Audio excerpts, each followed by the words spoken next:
से आप सभी को प्रणाम प्रणाम। मेरा नाम मीना, मेरा नाम सीना। आज हम आप लोगों को प्यारा सा कृष्ण भगवान का भजन सुनाएंगे। आशा ही नहीं पूरा विश्वास है कि आप लोगों को पसंद आएगा। चैनल को सब्सक्राइब करें, लाइक करें, शेयर करें, कमेंट में ज़रूर बताइए कि हम लोगों का गाना आप लोगों को कैसा लगता है। बहुत बहुत धन्यवाद।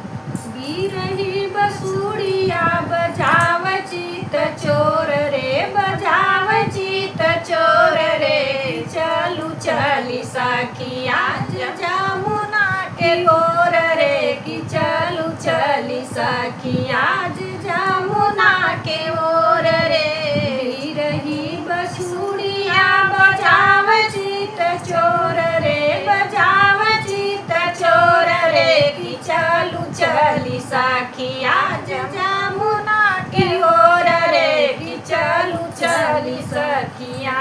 बन के बहरिया पहुँच जमुना की ओर रे, बन के बहरिया पहुँच जमुना की ओर रे। राधा संग रास रचय नंद के किशोर रे, राधा संग रास रचय नंद के किशोर रे। प्यार मान मोहन सब करी है चिचोर रे, प्यार मान मोहन सब करी है चिचोर रे। आज प्यार जई हो, आज प्यार जई हो, कल आई हो बड़े भोर रे।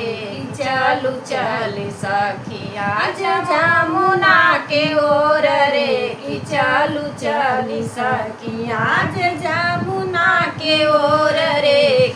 कल नहीं होगा राधा हमारा यवानवा, कल नहीं होगा राधा हमारा यवानवा।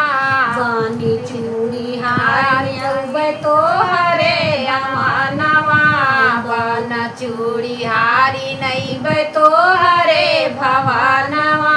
लेकिन परिचन बुनाही, लेकिन परिचन बुनाही, भेस रही और रे।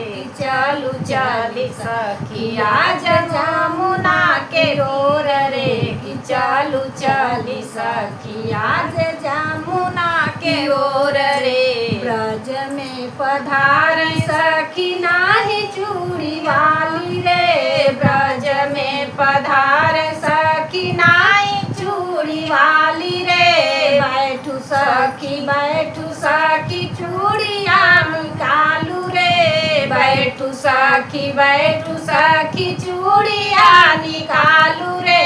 चीन के कलाई सखी, चीन के कलाई सखी, चूड़िया निकालू रे। कि राधा बोली आई रे, चलू चली सखिया जमुना के ओर रे, चलू चली सखिया जमुना के ओर रे। रही बसूरिया बजाव चित चोर रे, भी रही बसूरिया बजाव चित चोर रे। चलू चली सखिया जमुना की ओर रे, कि चलू चली सखिया जमुना की ओर रे। चलू चली सखिया